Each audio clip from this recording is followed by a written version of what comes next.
Okay, this is a little slideshow video update on Denise. She's the red-tailed hawk that was hit by a car while she was dining on a huge road-killed possum. Oh my lord, she was tremendous. You can tell in the way she's standing there, I think the whole left side of her body was affected. You know, she's kind of cocked to the side, and I think that was just mainly soft tissue. I mean, when you figure she got hit hard enough to have an open fracture of the keel right here. So when we found the source of the blood, we just stopped our exam and started working on that. She had lost a lot of blood, so we couldn't keep her under to do a full radiograph and stuff like that. But subsequent radiograph showed nothing else is broken. You can see how much smaller the left eye is than the right. And remember, her left is your left.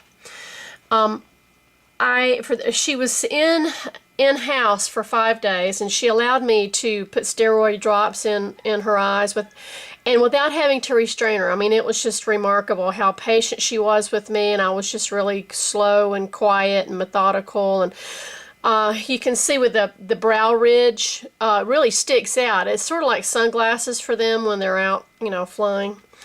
So not only did I have to tilt her head back, I had to angle it in order to get the drops in the eye. So, this pupil, I believe, was ruptured, and I'm starting to wonder if this perhaps was an old injury, which is why she was dining on roadkill in the first place. But she was very well fleshed out. Whatever she was doing, she was still making a good living. I took her in Tuesday after getting some weight on her over the past 5 days, and here we are putting the mask on her and knocking her down with some isoflurane. And I tell you, things have really come a long way since the dinosaurs ruled the planet and I worked for a veterinarian. It's all digital now. So this is Dr. Martinez keying in, you know, the pertinent information, so it can be, so this digital X-ray can be pulled up immediately, you know, under my last name, which is really cool. I mean, back when I was doing it, you had all those stinky chemicals. You had to dip and dip and dip. Then you had to let it dry. You had to put it on the light board. The whole thing. I mean, it's just technology is really remarkable. There she is. She can see just completely at ease under anesthesia. This is really the best way to evaluate a bird if they're, you know, strong enough to, you know, withstand anesthesia, of course. But the isoflurane that we use and that should be used, it's a real safe anesthetic gas. I've never had an anesthetic death with isoflurane, but you can tell just how what kind of wing spread she has. She's a very large bird. And this is a lateral picture. This will show on the digital X-ray how the keel was fractured right here. But these two different, oh, and I've got a phone call in the background, good grief. These two different positions can give you sort of like a three-dimensional view of what's going on. And you can see that there's no breaks. This is kind of interesting, though. This area right here is called the bastard thumb. And back before they could fly, this was a claw, and it helped them climb up trees and stuff like that. And this area here, and this is a beautiful X-ray, by the way. Holy cow! This area here is called the patagium, or the wing web.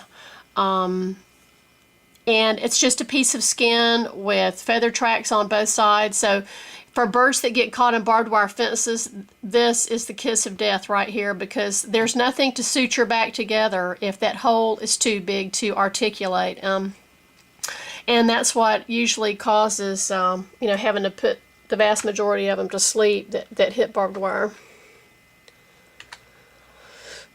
Yeah, this is the side view of where the keel was fractured, but otherwise everything looks intact.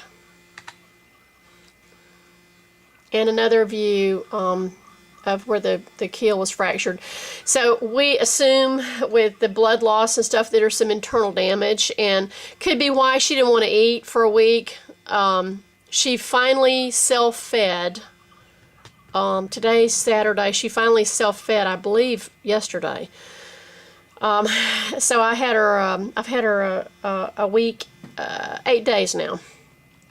So finally she's self-feeding, which takes a lot of pressure off of me and her, because I did have to hold her to feed her. She wouldn't stand still and let me jam food down her throat. Gee, I wonder why.